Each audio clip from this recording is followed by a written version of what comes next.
My name is Ronnie Bissessar, and I've been asked by Mrs. Kamala Rampersad de Silva, who is the Chief Executive Officer of the Caribbean Corporate Governance Institute, and who, like me, is a member of the Steering Committee, to say a few words about the 2013 Code and to give some sort of background in terms of the proposed new 2024 Code. I'm very happy to do so. Perhaps I should say as well that I'm a former chairman of the Caribbean Corporate Governance Institute, but my brief overview is in the context of my role as chairman of a working committee that was mandated by the various partners and the steering committee to prepare a first draft of the 2024 Code. In fact, I've been involved in the codes for quite a few years. I recall in November 2013, I was a member of the working committee chaired by retired Justice of Appeal Roger Hamel-Smith that devised the Trinidad and Tobago Corporate Governance Code, which we've shortened to the Code. Significantly, the 2013 Code was directed primarily to companies with public accountability. That is to say, those companies that are listed on the stock exchange. The 2013 Code, like the 2024 Code, is voluntary, and in fact it was the first of its kind locally and was the product of a partnership initiative led by the Caribbean Corporate Governance Institute, the Trinidad and Tobago Chamber of Industry and Commerce, and the Trinidad and Tobago Stock Exchange. Those are in fact the three partners that have mandated the working committee to devise the 2024 Code. The 2013 Code, like the 2024 Code, was principle-based and followed international best practices and was specifically customized to acknowledge indigenous commercial and business practices. Particularly, the 2013 Code, its objective was to enhance governance, strengthen transparency and efficiency in the market, and improve investment culture by underscoring a high-level principles, recommendations, and guidelines approach on a voluntary apply or explain basis. The 2013 Code had 5 key principles. They were, firstly, establish a framework for effective governance. Secondly, strengthen the composition and performance of boards and committees. Thirdly, reinforce loyalty and independence. Fourthly, foster accountability. And fifthly, strengthen relationship with owners. 10 years after, a brand new 2024 Corporate Governance Code is now available in draft form, but with key differences in relation to its predecessor, the 2013 Code. In crystallizing the differences, I should highlight the main ones. The first is that the new code has widened its scope to include, in addition to companies with public accountability, other forms of business enterprises. In other words, the new code is not circumscribed by applying only to companies with public accountabilities, but with the widest range of business enterprises, including private companies, state agencies, not-for-profit agencies, non-governmental organizations, charities, family-owned businesses, partnerships, and membership associations. In other words, once you have an entity that has a commercial or philanthropic basis that is governed by various rules and a constitution and has a business component, then prima facie that business entity can be governed by this code, the 2024 Code. The other main difference between, if you like, the 2013 Code and the 2024 Code is that in widening the scope of its applicability, it has, while retaining the voluntary principle, it has really been brought kicking and screaming into the 21st century. It recognizes the huge advances made in corporate governance thinking and reasoning, and specifically in moving towards a greater emphasis on applicability on practical application of various principles in the context of a business or entrepreneurship arrangement. And accordingly, the new code, that is to say the 2024 code, has cascaded those 5 key principles that I've just identified in the 2013 code into 4 new foundational principles. And these are, firstly, governing body effectiveness; secondly, oversight and accountability; thirdly, stakeholders and disclosures; and fourthly, corporate sustainability, ethics, and enduring value creation. More importantly, the new code draws on the very latest governance trends, which were discussed in numerous most recently updated codes. For instance, we have the 2021 Jamaica Corporate Governance Code. We have the King 4 report on corporate governance for South Africa. Locally, we have in March 2021 the Corporate Governance Guidelines issued by the Central Bank of Trinidad and Tobago.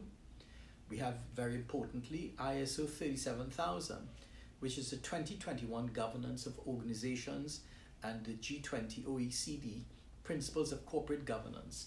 These are intended to be not merely guidelines, but represents best practice in terms of corporate governance. And not only do we have the benefit, and which has imbued our 2024 code with these more recent offerings, but equally our 2024 code harmonizes with our own Companies Act here in Trinidad and Tobago, as well as other local legislation. The cornerstone of the code in its applicability process is that there are really 3 values of any business organization which the code is intended to enforce. Firstly, accountability; secondly, probity; and third, transparency. These are not new offerings. In fact, Bob Garrett, who is a well-known practitioner of corporate governance, in his highly acclaimed textbook, Stop the Rot, which is a 2017 edition, underscored those as the 3 basic values or principles in relation to any business organization. That theme was taken up by Bob Tricker in his text, another very important one, called Corporate Governance. And that makes the point that all corporate entities need governing. And this governing body is responsible for identifying the organization's direction, formulating strategy and policy, and supervising management, and being accountable to the owners, that is to say either the shareholders of the company, if it's a limited liability one, or perhaps the members, if it's a membership-driven organization. If it's a football club, your membership would be football players or persons involved in the administration. So whoever, if you like, are the owners, those persons would have a role and responsibility in terms of governance. Equally importantly, the new code reflects these governance trends configured for specific local needs. And I need to underscore that.